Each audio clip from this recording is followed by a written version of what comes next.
آپ صلی اللہ علیہ وسلم نے ارشاد فرمایا ادبو اولادکم علی ثلاث خصال، اپنے اولاد کو 3 باتیں، 3 صفتیں، 3 جو ہے چیزیں ان کو ضرور سکھاؤ، انہیں ادب سکھاؤ 3 چیزوں کا۔ سب سے پہلے فرمایا حب نبیکم، اپنے نبی پاک صلی اللہ علیہ وسلم کی محبت سکھاؤ۔ بچپن میں ہی چھوٹے چھوٹے ہوں اس وقت کسام جو ہے پتہ نہیں ٹارزن اور پتہ نہیں کیا کیا کسے کہانیاں سناتے ہوتے ہیں،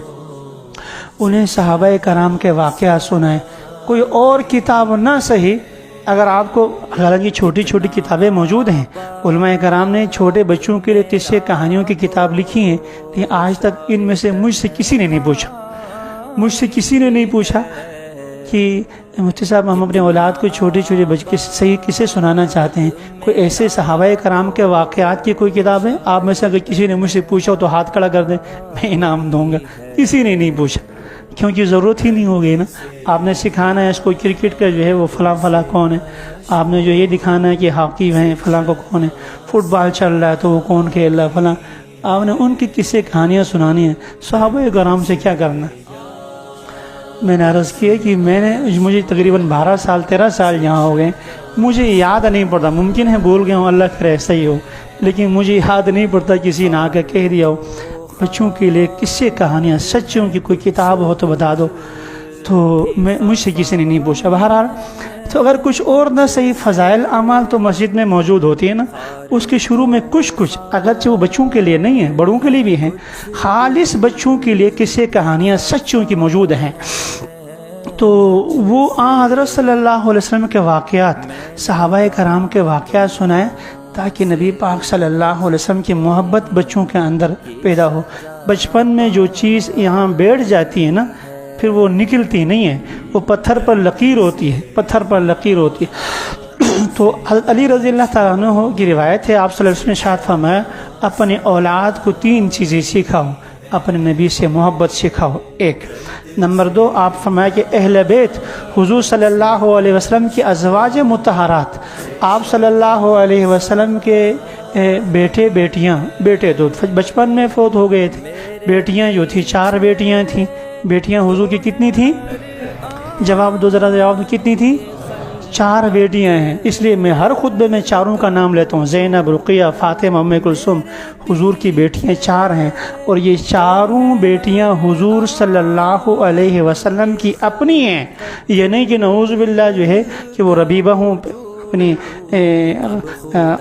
حضرت خدیجہ رضی اللہ تعالی عنہ کا شوہر پہلا نکاح ہوا وہاں سے بیٹیاں لے کر آئی ہوں، یہ والی بات نہیں ہے۔ تمام مسلمانوں کا کہہ رہا ہوں، اجماعی عقیدہ ہے کہ حضور صلی اللہ علیہ وسلم کی 4 بیٹیاں ہیں، تو یہ ان بیٹیوں کی محبت، اہل بیت کی محبت حضور صلی اللہ علیہ وسلم فرمایا کہ اپنے بچوں کو سکھاؤ۔ 2 تیسری چیز آپ نے فرمایا کہ قرأت قرآن سکھاؤ۔ آج ہم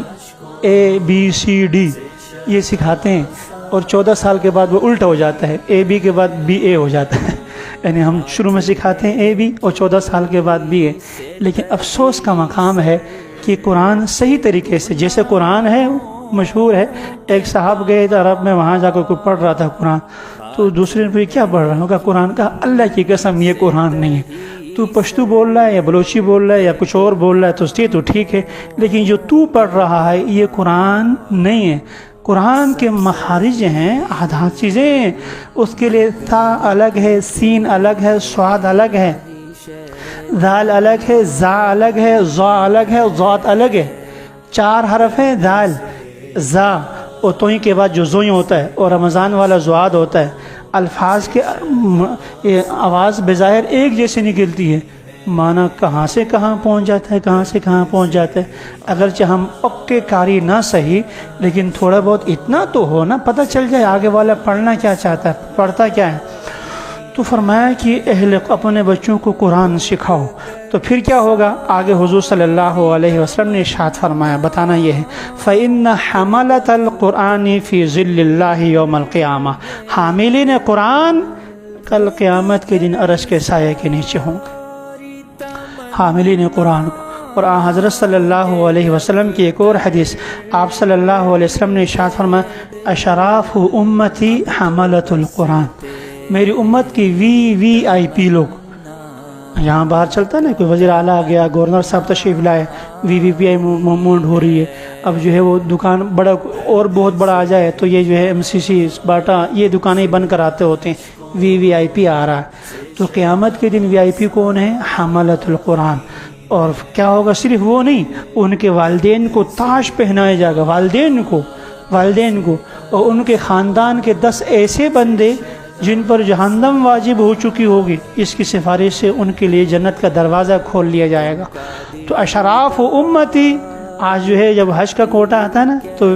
وزیروں کے لیے الگ سے کوٹہ ہوتا ہے، MNAs کے لیے الگ سے کوٹہ ہوتا ہے۔ جیسے دنیا میں یہ کوٹے ہیں، اللہ نے جنت کے لیے حافظوں کے لیے کوٹہ رکھا ہوا ہے، 10 آدمیوں کا کوٹہ ہے، 10 آدمیوں کا، کہ 10 ایسے جن کے لیے جہنم واجب ہو چکی ہوگی۔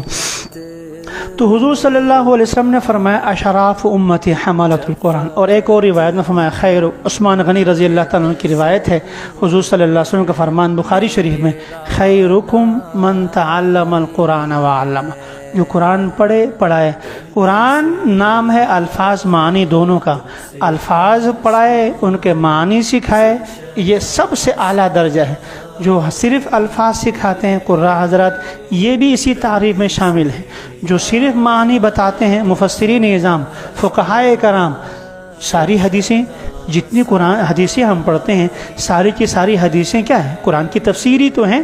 لہذا جو ہے حملۃ القرآن اور خیرکم من تعلم القرآن وعلم، تو یہ آپ صلی اللہ علیہ وسلم نے ارشاد فرمایا، حاملین قرآن کل قیامت میں اللہ تعالیٰ ان کو اپنے عرش کا سایہ نصیب فرمائیں گے۔